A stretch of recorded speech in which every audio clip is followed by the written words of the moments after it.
Vers 124 avant Jésus-Christ, le roi Benjamin rassemble son peuple pour proclamer que son fils Mosia est le nouveau roi. Il enseigne au peuple que le salut vient par l'intermédiaire de Jésus-Christ et le peuple s'engage à le suivre. Basé sur des faits réels, tels qu'ils sont décrits dans le livre de Mormon, un autre témoignage de Jésus-Christ.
Commandé de monter ici pour prendre à la légère les paroles que je vais dire, mais pour m'écouter. Je ne vous ai pas commandé de monter ici pour que vous me craigniez ou pour que vous pensiez que de moi-même, je suis plus qu'un homme mortel. Mais je suis semblable à vous, sujet à toutes sortes d'infirmités de corps et d'esprit. Cependant, j'ai été gardé et préservé par la puissance incomparable de Dieu pour vous servir de tout le pouvoir, de tout l'esprit et de toute la force que le Seigneur m'a accordée. Mosia, je ne comprends pas. Pourquoi devons-nous travailler de la sorte? Elorum a raison. Tu es le roi. Devrais-je lever plus d'impôts sur le peuple pour que nous puissions nous reposer alors que d'autres font ce travail? Non. Moi-même, je travaille de mes mains pour servir mon peuple. Je vous dis ces choses afin que vous appreniez la sagesse. Lorsque vous êtes au service de vos semblables, vous êtes simplement au service de votre Dieu. Aussi, si moi, que vous appelez votre roi, qui ai passé ma vie à votre service, et cependant ai été au service de Dieu, je mérite un remerciement quelconque de votre part. Oh, comme vous devriez remercier votre roi céleste. Si vous le serviez, lui qui vous a créé depuis le commencement, et vous préserve de jour en vous prêtant le souffle, je dis, si vous le serviez de votre âme tout entière, vous ne seriez encore que des serviteurs inutiles. Tout ce qu'il exige de vous, c'est que vous gardiez ses commandements, et il vous a promis que vous prospéreriez dans le pays. Je vous ai fait rassembler afin de pouvoir vous déclarer que je ne peux plus être votre instructeur ni votre roi. Mais le Seigneur Dieu m'a commandé de vous déclarer aujourd'hui que mon fils, Mosia, est votre roi et votre gouverneur. S'il n'y avait pas eu ces plaques qui contiennent ces annales et ces commandements, nous aurions dû souffrir dans l'ignorance. Oui, en ce moment même, ne connaissant pas les mystères de Dieu. Le Seigneur a commandé à notre père Léhi de les emmener avec lui dans le désert. Et voici l'épée de Laban, dont Néphi s'est servi pour obéir au commandement du Seigneur. C'est avec cette épée que j'ai affronté les armées des Lamanites. De même que vous avez gardé mes commandements, si vous gardez les commandements de mon Fils, ou les commandements de Dieu, qui vous seront remis par lui, vos ennemis n'auront aucun pouvoir sur vous. Mais, ô mon peuple, prenez garde, qu'il ne s'élève des querelles parmi vous, et que vous trouviez bon d'obéir à l'esprit malin. Car voici, il y a une malédiction qui est prononcée contre celui qui trouve bon d'obéir à cet esprit.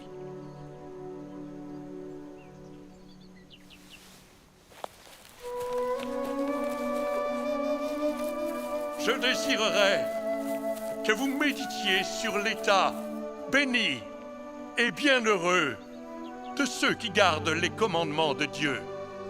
Car voici, ils sont bénis en tout, tant dans le temporel que dans le spirituel. Et s'ils tiennent bon avec fidélité jusqu'à la fin, ils sont reçus dans le ciel, afin de pouvoir ainsi demeurer avec Dieu dans un état de bonheur sans fin.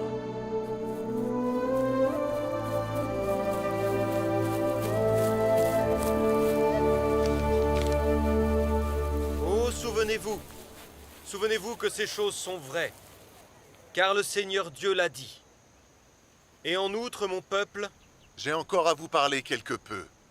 Voici, j'ai des choses à vous dire sur ce qui va arriver. Et les choses que je vais vous dire m'ont été révélées par un ange de Dieu. Et il m'a dit, Éveille-toi et entends les paroles que je vais te dire. Car voici, le temps vient et n'est pas très éloigné, où le Seigneur omnipotent descendra du ciel parmi les enfants des hommes et demeurera dans un tabernacle d'argile et s'en ira parmi les hommes, accomplissant de grands miracles, tels que guérir les malades, ressusciter les morts, faire marcher les boiteux, rendre la vue aux aveugles et l'ouïe aux sourds. Et voici, il souffrira les tentations et la souffrance du corps, plus encore que l'homme ne peut en souffrir sans en mourir. Car voici, du sang lui sort de chaque pore. Si grande sera son angoisse pour la méchanceté et les abominations de son peuple. Car un enfant nous est né, un fils nous est donné, et la domination reposera sur son épaule. On l'appellera admirable, conseiller, Dieu puissant, Père éternel, Prince de la paix.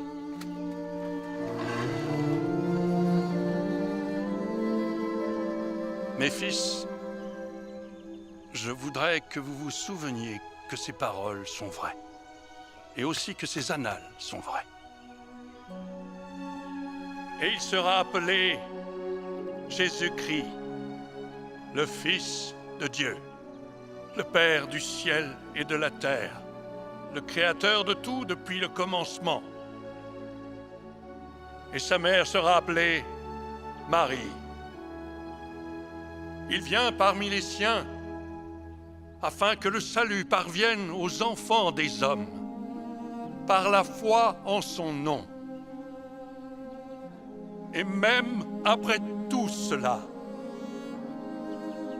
on le considérera comme un homme, et on dira qu'il a un démon, et on le flagellera, et on le crucifiera. Tous ceux qui croient que le Christ viendra reçoivent le pardon de leurs péchés. Et ils se réjouissent d'une joie extrêmement grande, comme s'il était déjà venu parmi eux. Et il n'y aura aucun autre nom donné, ni aucune autre voie, ni moyen, par lesquels le salut puisse parvenir aux enfants des hommes, si ce n'est dans et par le nom du Christ, le Seigneur omnipotent. Car l'homme naturel est ennemi de Dieu. Il est depuis la chute d'Adam, et le sera pour toujours et à jamais, à moins qu'il ne se rende aux persuasions de l'Esprit Saint, et ne se dépouille de l'homme naturel, et ne devienne un saint par l'expiation du Christ le Seigneur, et ne devienne semblable à un enfant, soumis, doux, humble, patient, plein d'amour, disposé à se soumettre à tout ce que le Seigneur juge bon de lui infliger, tout comme un enfant se soumet à son Père. Et maintenant, j'ai dit les paroles que le Seigneur Dieu m'a commandé de dire. Et elles resteront comme un témoignage éclatant contre ce peuple. Au jour du jugement, par elles il sera jugé, chaque homme, selon ses œuvres, qu'elles soient bonnes ou qu'elles soient mauvaises. Ainsi m'a commandé le Seigneur. Amen.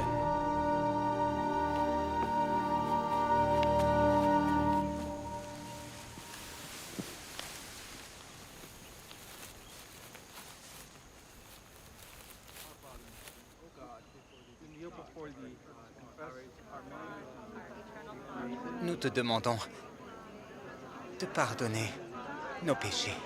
Car nous croyons en Jésus-Christ, le Fils de Dieu. Pardonne-nous nos péchés et accepte notre offrande. Et applique le sang expiatoire du Christ, Nous désirons entrer dans ton alliance. afin que nous recevions le pardon de nos péchés.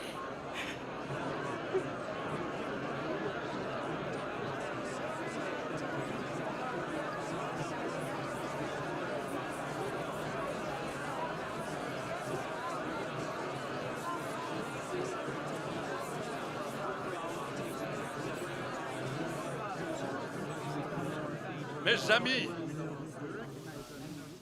et mes frères, ma parenté et mon peuple,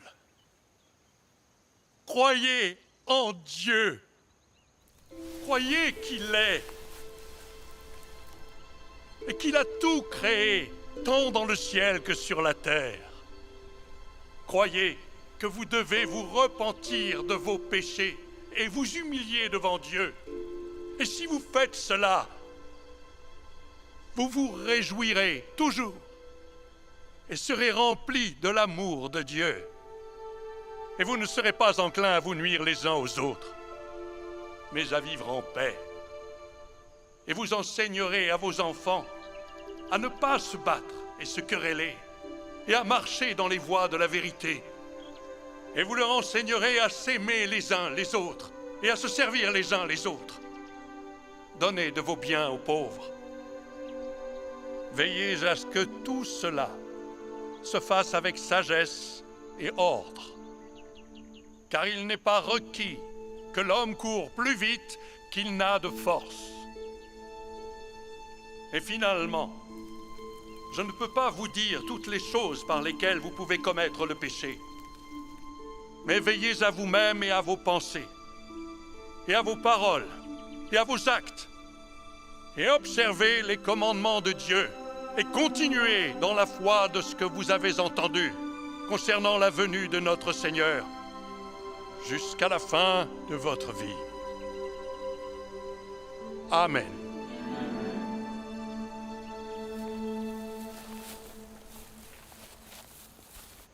Envoie des gens parmi mon peuple. Je désire savoir s'il croit les paroles que je lui ai dites.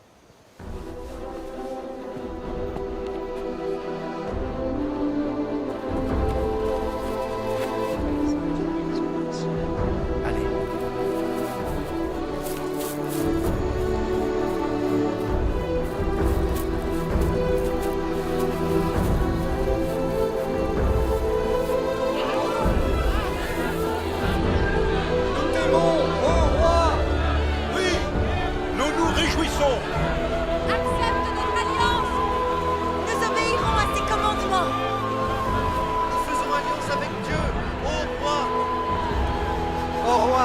croyons.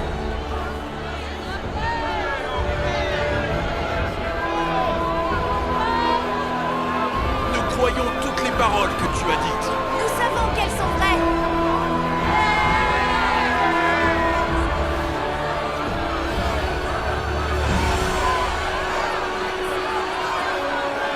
Nous serons obéissants à ses commandements.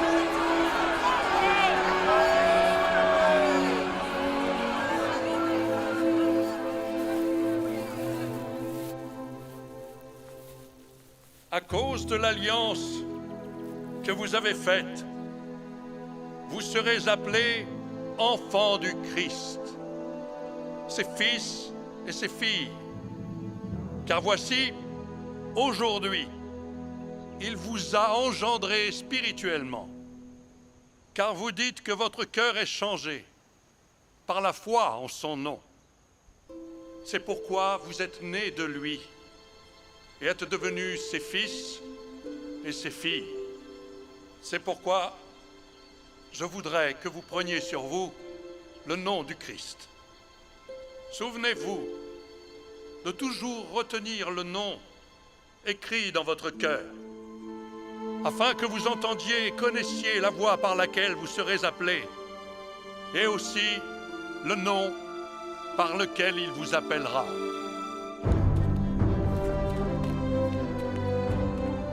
Car comment un homme connaît-il le maître qu'il n'a pas servi et qui est un étranger pour lui et est loin des pensées et des intentions de son cœur? C'est pourquoi je voudrais que vous soyez constants et immuables, étant toujours abondants en bonnes œuvres, afin que le Christ vous scelle comme sien.